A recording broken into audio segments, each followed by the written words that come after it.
Next topic is material handling. So, material handling is the movement, protection, storage, and control of material, the product through the product throughout manufacturing, warehousing, distribution, consumption, and disposal. So നമ്മളൊരു material handle ചെയ്യുന്നത്, അതായത് ഏതെങ്കിലും ഒരു paper ഉണ്ടാക്കുന്നത് അല്ലേ. അപ്പോൾ paper ഉണ്ടാക്കുന്നത് അതിൻ്റെ സ്റ്റാർട്ടിങ് തൊട്ട് എൻഡിങ് വരെ, അതിൻ്റെ മെറ്റീരിയൽ കളക്ഷൻ ആവട്ടെ, ആ മെറ്റീരിയൽ പ്രൊഡക്ഷൻ ചെയ്യുന്ന സമയത്ത് അത് മൂവ്മെൻറ്റ് ചെയ്ത് അത് പ്രൊട്ടക്ഷൻ കൊടുത്ത് സ്റ്റോർ ചെയ്ത് അതിൻ്റെ ആവശ്യമായുള്ള അവൈലബിൾ മെറ്റീരിയലിൽ നിന്ന് പ്രൊഡക്ട്സ് ആക്കി മാറ്റി പ്രൊഡക്റ്റ് ആക്കാൻ വേണ്ടി മാനുഫാക്ചറിങ് ചെയ്ത് അത് വെയർഹൗസിലേക്ക് എത്തിച്ച് അത് പ്രൊഡക്റ്റായി മാറി അത് ഡിസ്ട്രിബ്യൂഷൻ ചെയ്ത് അത് കൺസപ്ഷനിലേക്ക് എത്തി ഡിസ്പോസൽ സ്റ്റേജിലേക്ക് വരെ എത്താം.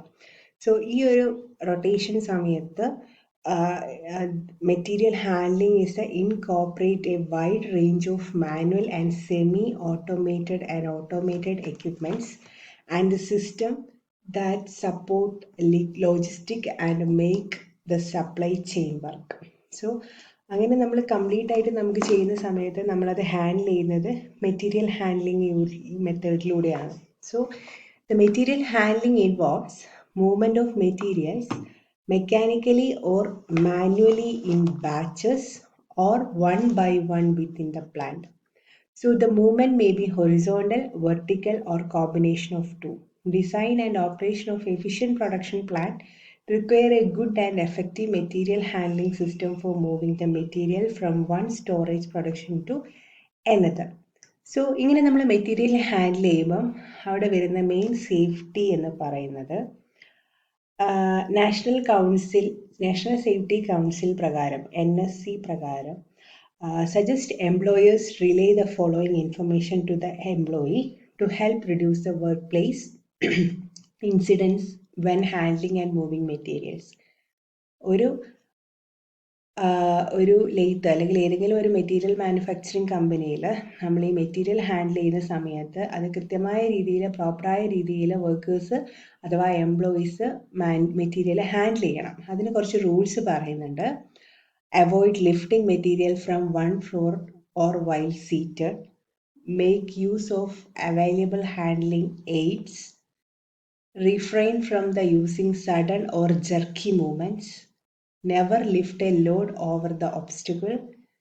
Perform lift in areas within inadequate footing space lighting. Modify the objects and redesign job to moving easier. So നമ്മൾ ലിഫ്റ്റ് ചെയ്യുന്ന സമയത്ത് വൺ ഫ്ലോറിലേക്കൊക്കെ ലിഫ്റ്റ് ചെയ്യുന്ന സമയത്ത് അങ്ങനെ ഒറ്റയടിക്ക് കൊണ്ടുപോകാതെ മെല്ലെ മെല്ലെ കൊണ്ടുപോകാൻ വേണ്ടി ശ്രമിക്കുക. അതേപോലെ അതിൻ്റെ പ്രോപ്പർ എയ്ഡ്സ് കീപ്പ് ചെയ്ത് പോകാൻ നോക്കുക. ജർക്കിങ് മൂവ്മെൻറ്റ്സ് അങ്ങനെയുള്ള കാര്യങ്ങളൊക്കെ റിഫ്രൈൻ ചെയ്യുക. ലോഡ് ഒബ്സ്റ്റക്കിൾ വെച്ചിട്ട് ലിഫ്റ്റ് ചെയ്യാതിരിക്കുക. അങ്ങനെയുള്ള ഈ ഒരു ടൈപ്പ് ഓഫ് സേഫ്റ്റി മെഷേഴ്സ് പറയുന്നുണ്ട്. അതേപോലെ കൂടുതൽ ചെയ്യുന്ന സമയത്ത് സീക്ക് അസിസ്റ്റൻസ് ഫ്രം കോവർക്കേഴ്സ്. അതേപോലെ use of the correct grip on object. Lift should be shoulder high and within the full grasp of the hands. Begins lift close to the body. Use container made of lighter materials. Reduce load size when possible. Do not twist or bend while lifting object. Ensure repetitive, heavy and bulky lift are not performed. ഇങ്ങനെയുള്ള കാര്യങ്ങളൊക്കെ ശ്രദ്ധിക്കുക. So ഇങ്ങനെ നമ്മൾ material handling ചെയ്യുന്ന സമയത്ത് material handling എക്യുപ്മെൻറ്റ്സിനെ നമുക്ക് കുറച്ച് types ആയിട്ട് പറയാം. So industrial material handling equipment first ടൈപ്പിൽ നമുക്ക് പറയാൻ പറ്റുന്നതാണ് industrial material handling equipment encompasses a diverse range of tools, vehicles, storage units, appliances, and accessories involved in transporting, storing, controlling, enumerating, and protecting products at stage of manufacturing, distribution, consumption, or disposal. So, ഇതിൻ്റെ ബേസിൽ നമുക്കിതിനെ മൂന്നായിട്ട് classify ചെയ്യാൻ പറ്റും. Transportation equipment and application, positioning applications, storage equipment. So industrial material ഹാൻഡ്ലിങ്ങിൽ നമുക്ക് അതിൽ മെയിനായിട്ട് 3 നമ്മൾ ക്ലാസിഫൈ ചെയ്യുന്നത്.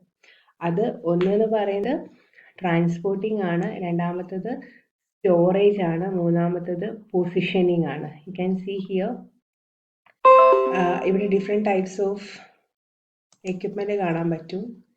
ഇതിൽ ചിലത് ട്രാൻസ്പോർട്ട് ചെയ്യാൻ വേണ്ടി യൂസ് ചെയ്യാൻ പറ്റുന്നതാണ്, ചിലത് സ്റ്റോർ ചെയ്ത് വെക്കാൻ പറ്റുന്നതാണ്, ചിലത് position just vertically position keep ചെയ്യാനൊക്കെ ഹെൽപ്പ് ചെയ്യുന്നതായിരിക്കും. സോ ഈ ഒരു ടൈപ്പ് ഓഫ് മെറ്റീരിയൽസിനെയാണ് നമ്മൾ എക്യുപ്മെൻറ്റ്സിനെയാണ് നമ്മൾ മെറ്റീരിയൽ ഹാൻഡ്ലിംഗ് എക്യുപ്മെൻറ്റ് എന്ന് പറയുന്നത്. The types of material handling equipment. Transporting അല്ലേ, save workers from having to lift and transport heavy materials which is time consuming and potentially dangerous. So നമുക്കൊരു സ്ഥലത്ത് നിന്ന് മറ്റൊരു സ്ഥലത്തേക്ക് എത്തിക്കാൻ വേണ്ടിയിട്ട് കൺവെയേഴ്സ് യൂസ് ചെയ്യാം അല്ലേ, അല്ലെങ്കിൽ ക്രെയിൻസ് യൂസ് ചെയ്യാം. അപ്പം നമുക്ക് ഹൊറിസോണ്ടലിയോ വെർട്ടിക്കലിയോ പാത്തിൽ എത്തിക്കണമെങ്കിൽ ക്രെയിൻസ് യൂസ് ചെയ്യാം. അതേപോലെ സ്പെസിഫിക് പോയിന്റ്സ് തമ്മിൽ പാത്ത് വേസിൽ കുറഞ്ഞ വോളിയം കൊണ്ട് എത്തിക്കണമെങ്കിൽ കൺവേയേഴ്സ് യൂസ് ചെയ്യാം. ഇതൊക്കെയാണ് ട്രാൻസ്പോർട്ടിങ്ങിൻ്റെ മെയിനായിട്ട് വരുന്ന ക്ലാസിഫിക്കേഷൻ എന്ന് പറയുന്നത്. അതേപോലെ ഇൻഡസ്ട്രിയൽ ട്രക്കുകൾ യൂസ് ചെയ്യാം. യു ക്യാൻ സീ ഹിയർ, കണ്ടോ, ഇതിൻ്റെ അകത്ത് ഫോർ ലിഫ്റ്റ് ചെയ്തിട്ട് നമുക്കത് പാസ് ചെയ്യാൻ പറ്റും. ഇൻഡസ്ട്രിയൽ ട്രക്ക് യൂസ് ചെയ്യാം. പിന്നെ മാനുവൽ ഹാൻഡ്ലിംഗ് എക്യുപ്മെൻറ്റ്, അതായത് നമ്മൾ നിറച്ച് വെച്ച് ഉന്തിക്കൊണ്ടുപോകുന്ന type, like this smaller pieces of equipment where larger tools would be struggled. Pallet truck, trolley, sad truck, ഇതൊക്കെയാണ് ഇതിൻ്റെ എക്സാമ്പിൾ. ദെൻ നെക്സ്റ്റ് ടൈപ്പ് എന്ന് പറയുന്നത് സ്റ്റോറേജ് ആണ്. ഷെൽഫിൽ നമ്മൾ സ്റ്റോർ ചെയ്ത് വെക്കില്ലേ, അതാണ് ഹാൻഡ്ലിംഗ് മെറ്റീരിയൽ കൊണ്ട് ഉദ്ദേശിക്കുന്നത്. Storage equipment is used to store the material in a factory or warehouse before they transported to elsewhere. They could be stored for a small period of time or long period of time.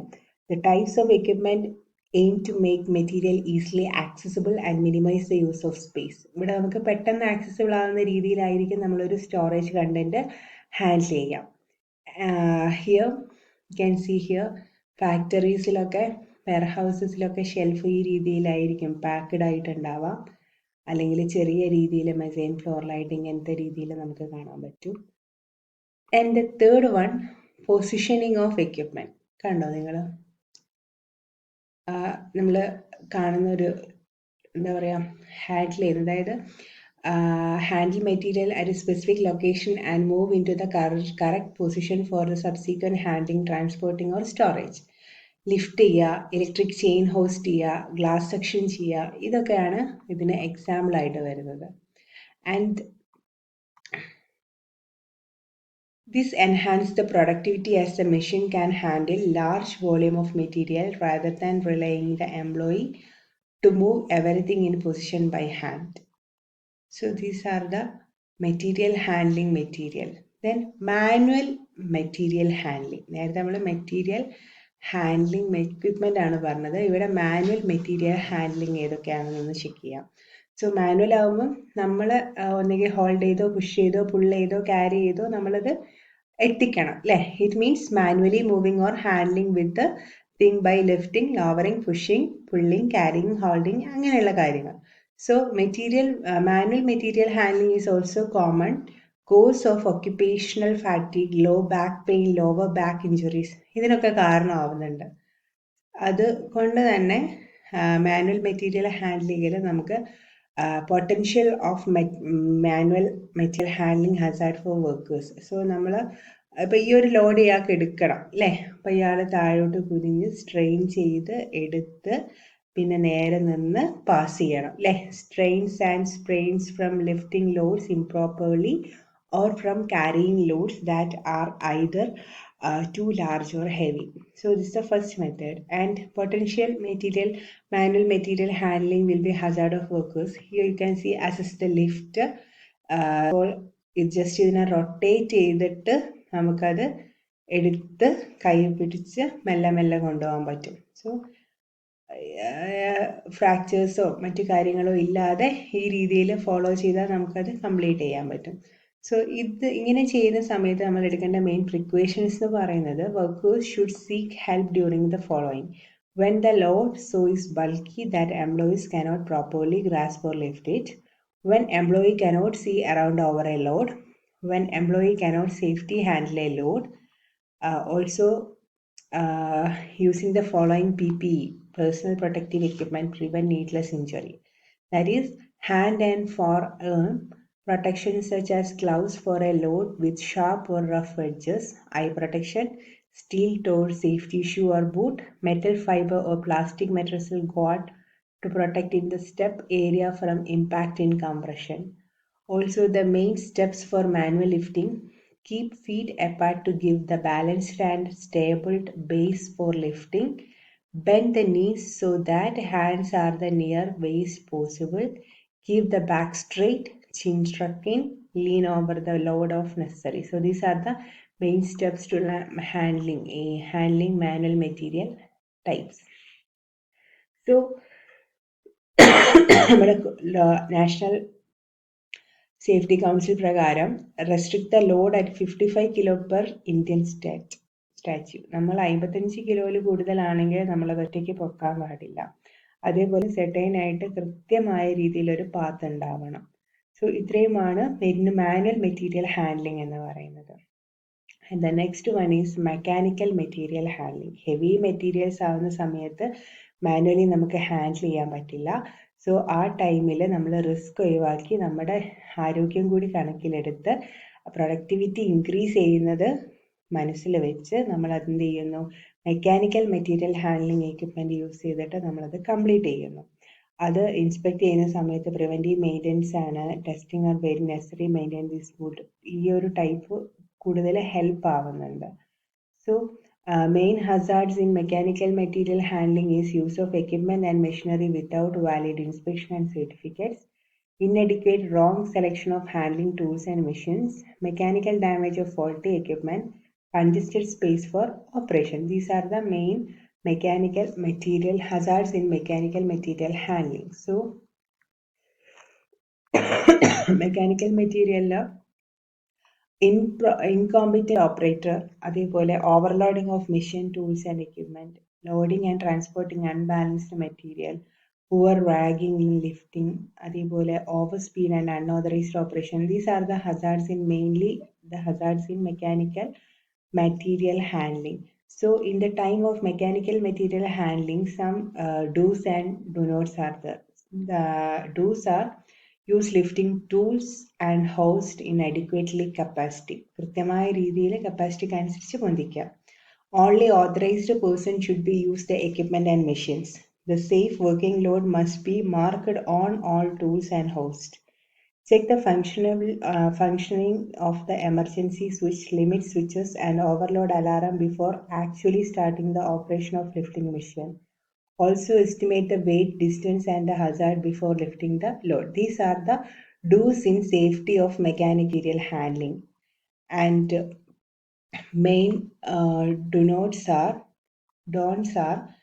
don't use faulty tools and tackles, don't stand under the suspended load, don't use the equipment for any other purpose than intended, don't allow the personnel to movement underneath lifted load. These are the main do nots we do the time of mechanical material handling time. You can see here handling. This next we want to discuss about handling assessment and techniques.